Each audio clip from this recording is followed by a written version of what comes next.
Ready, hunt!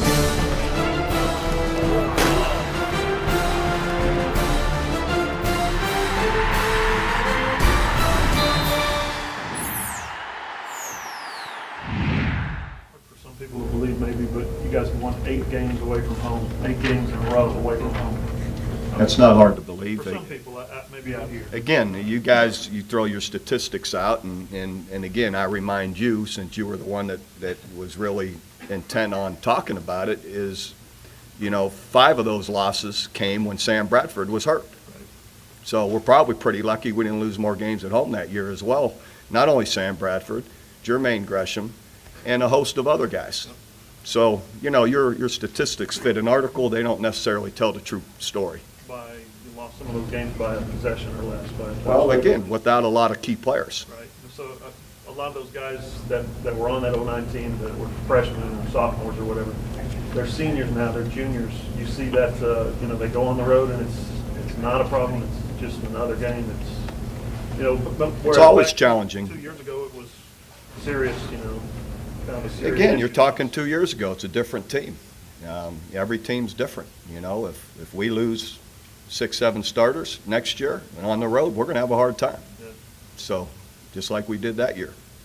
Speaking of which, Bob, was it Saturday's performance good for you to show that you could win at home? Yeah, fair to say.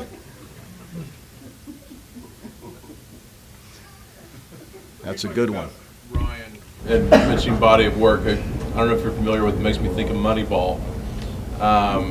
Is that sort of analysis coming to football? It's not necessarily what are the measurements in their workout, or it's not all that or most that people are looking at production more. Oh, I think they always have. I believe all the NFL people have always been, it isn't just numbers, it's production and how a guy's performed as well, for sure. How do you think a guy like Landry adjusts to that, just being able to count on Ryan being out there?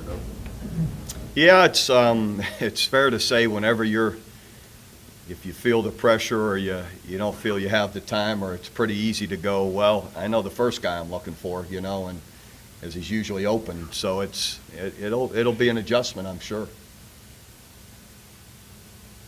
Even though he's going to miss the last 3 games, he's set NCAA records this year. Would you like to see some consideration for him still with the Blitnikoff since he was? Oh, sure. I would think. You look at his number of receptions, his yards. He was leading the country right up until this game in yards, and and then so hopefully, sure. The All-America teams and the Blitnikoff. I would think sure he would still be considered. Tell us about your earthquake experience Saturday night.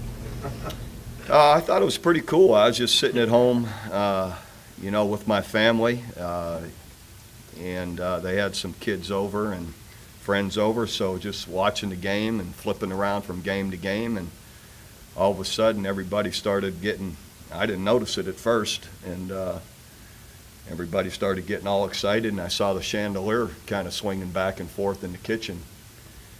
So just like everybody realized, wow, we're having an earthquake.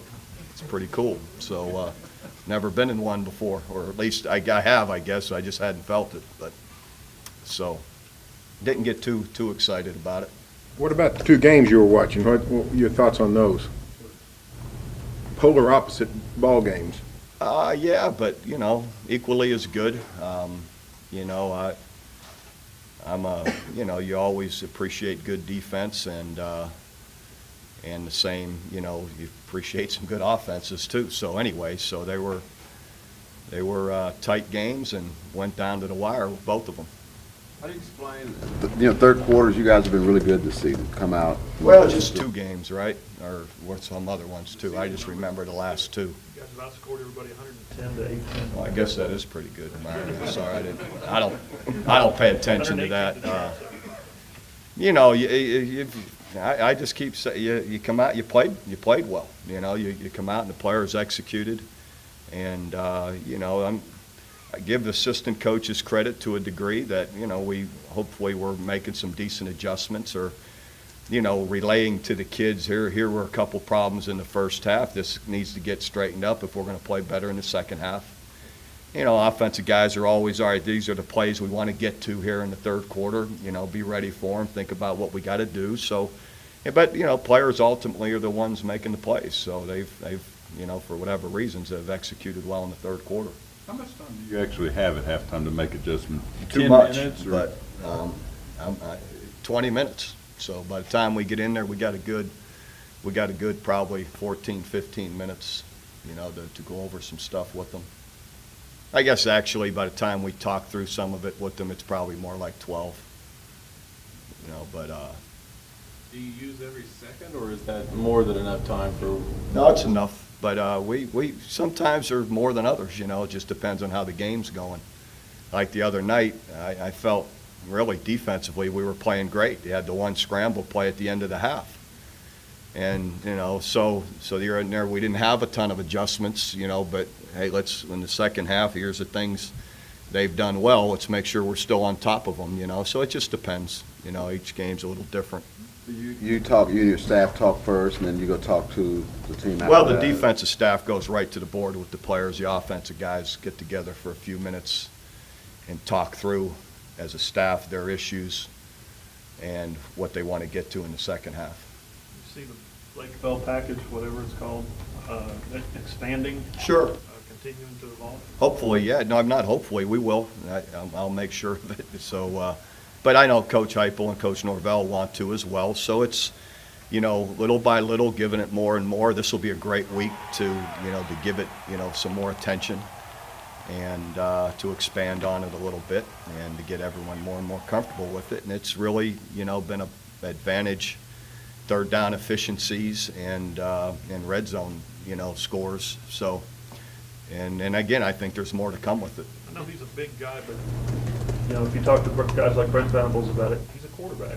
Are you surprised at all that he's lowering his shoulder and just flattening people up? No, not Blake. He's a big, tough guy, and I think the more and more comfortable he gets with it, he'll just improve in it. Did you expect to go into it throwing him out there third and short, no matter if you're in your own territory or not? I mean, do you look at that more and how much you want to use it, or do you just keep? Why wouldn't we? I mean, no, and again, I want to see us even develop more throwing off of it. But at the end of the day, he's, I don't care where it's at on the field, it's a hard, when you have the extra blocker, which everybody has watched everyone else through the years, it's hard to deal with. Josh said it's really not even disrupting Landry's rhythm either. They're No. getting in and out, that it's not even really affecting the flow of the offense at all. Exactly. In some cases, you can say, well, there's a threat of throwing it. Well, he can throw the play action passes we're throwing with Landry anyway. So if we get in our heavy sets where, your high percentage run, it's no different. And then, like I said, he can throw those play passes that Landry throws also. That double fullback formation, that came straight out of Manhattan, or does everybody do that? Well, yeah, I talked to Dana Dimmel, one of their coaches, the next week about it.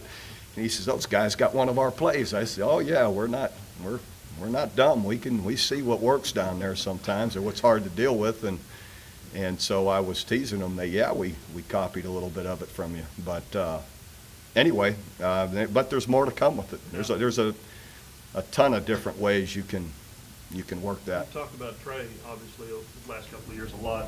Ripkowski, some of the power lifting numbers that he's put up, I guess, are pretty phenomenal. Yeah, Rip's a strong physical guy and likes to hit people as a fullback. So he's been he's been good in there. Got a great name. Yeah, it sounds like you ought to play for Wisconsin, doesn't it? You ought to be a Wisconsin fullback. When you recruited Bell, did you kind of envision this at all for him because of his size? We're not going to, and I should clarify that, we're not going to get carried away with it, that all of a sudden that's what we're going to do, We're going to always throw the ball and hand it off to backs, but, to run a guy like Blake who can handle the hits, who's a little better runner, that can avoid the hits too, those kind of things that, maybe 10, 12 times a game, you sneak them in here and there, and you make people deal with them. How big of an advantages that he is a quarterback by training. It would seem like the defense would have to respect, more possibilities of what he might do back there. Oh, it gives you more to consider for sure. We deal with it in a lot of different, of course, teams that we play that quarterbacks can run the football. It's a different dimension that you always consider. Can you use it like, pick up some of the things that Florida did with Tebow? Oh, sure. Yeah. There's Jump pass? with Tebow or Auburn, what they did also, and there's all kind. I said it's infinite what you can do with it. What happened on that pass attempt? Did he kind of bail on the deep one and just try to get rid of it? Yeah, I think I don't know that he trusted the deep one right off the bat, and then if you wait for it, the short one's gone. So it's one of those. He just was really counting on the short one being open, and he could have put a tight ball in there, and I think, again, that's experience. I think he just, he just overthrew it.